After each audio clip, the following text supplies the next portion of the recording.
Hey, it's Skyhaven, and today I'm going to share some of my thoughts on the announcements that were made about WoW's new expansion, Warlords of Draenor. Firstly, I'm really excited about the overall theme of this expansion. I think it's great that newer players are going to get to learn about Outland's history, and that older players are going to get to revisit some of the characters and story that were highlighted during the Burning Crusade. I really like the emphasis that's being put on understanding the lore of this expansion. If you go to the link in the description box, you can find a section with information on the story, heroes, and villains. You're able to click on the portraits to learn about the characters that will be appearing in the expansion. I'm interested to know how many of you guys are actually interested in the lore of the games that you play. Do you like understanding the backstory of the characters, or does it really not matter if it doesn't affect the mechanics or loot? So in this expansion, we're going to Draenor, which is Outland before it was destroyed. Draenor is the heart of the Draenei and Orc civilizations. The Draenei arrived there from their home world of Argos after being chased by the Burning Legion, while the Orcs have always been there. There are going to be 7 new zones, of which some are named and visually similar to the Outland zones, while others are brand new or have been dramatically changed. I'm really happy that they chose to keep some of the areas recognizable. For example, the Grand is still called the Grand, and from the artwork that I've seen, it still looks very similar to the landscape of the current Nagrand. At the same time, however, I think it's awesome that some of the zones have been dramatically changed. For example, there's no zone similar to the Zanger Marsh in Draenor, because instead there's the Sea of Zanger, and what is currently the Zanger Marsh is underwater. So far it looks like they've made an effort to strike a balance between completely new scenery and still have areas that have that nostalgic Burning Crusade feel, which I just think is awesome.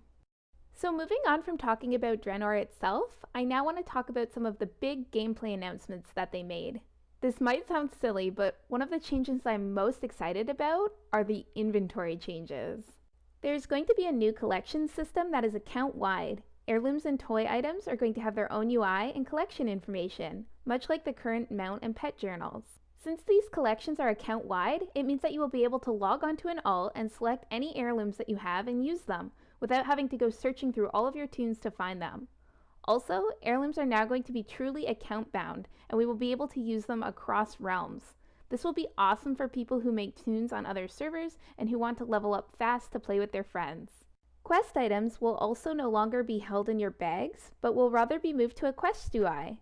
The reason I'm so excited about all of these inventory changes is that this will literally open up almost half of my bank space on my main toon.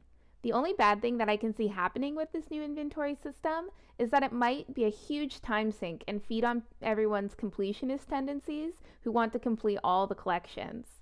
They also said that they might possibly implement a tabards collection as well, which I really hope they do because that'll open up even more space. So what are you guys going to do with all this new bag space? Another big addition to the game that has never happened before is that they are allowing everyone to boost one character to level 90. Blizzard has said, even if you're new or returning to the game, Warlords empowers you to immediately upgrade one of your characters to level 90 and master new abilities at the gateway to Draenor, so that you can charge into a grand combat right away. Personally, I really don't like leveling, so when I heard I was going to get to boost a character to level 90, I was really excited. I still don't know what I'm going to choose to boost, but I know I'll probably make a new character just to make the most out of the boost. The only issue that I have with the level 90 boost is with new players being given an instant level 90. I think it's going to be really scary to bump into players who have never played the game, never explored the world, and don't have any gold or anything, and are level 90. I think they should make it so that you can only unlock the boost once you've already leveled one character to level 90 the old-fashioned way. What do you guys think? And what are your plans for your new level 90 character? It was also announced that there are going to be huge changes made to the raiding structure. Basically, there are going to be 4 difficulties of raids, which include LFR, Normal, Heroic, and Mythic. LFR, Normal, and Heroic difficulties will all require a flexible 10 to 25 people.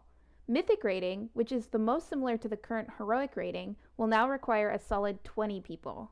I think it's great that they're making it the norm to have a flexible number of people in the LFR, Normal, and Heroic difficulties. For LFR, it means that there'll be less waiting around for the raid to fill while people drop after a fight. For the new Normal and Heroic difficulties, I think it will allow a lot of guilds who have skilled players but who are limited by the reliability of their raiders to progress further at a more difficult level. For the new Mythic rating, I think that 20 people rather than 10 or 25 is an awesome change, since fights have never been balanced between 10 and 25 mans properly. Since balance will no longer be an issue at the highest level of rating, I predict that the mechanics will be more finely tuned, and they should be able to implement some innovative mechanics that we've never seen before. It looks like the top end guilds are going to have some decisions to make about recruiting, benching, and removing people from their core raid teams. How are these changes going to affect your raiding routines? Anyways, I don't want to make this video too long, but the last thing I want to comment on is the new character models.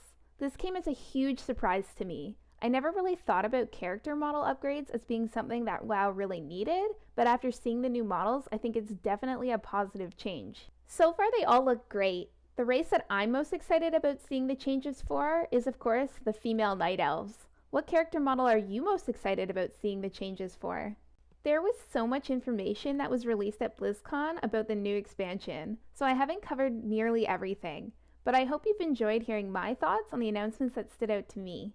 Please comment down below and let me know what your thoughts are on the new expansion. What are you most excited about?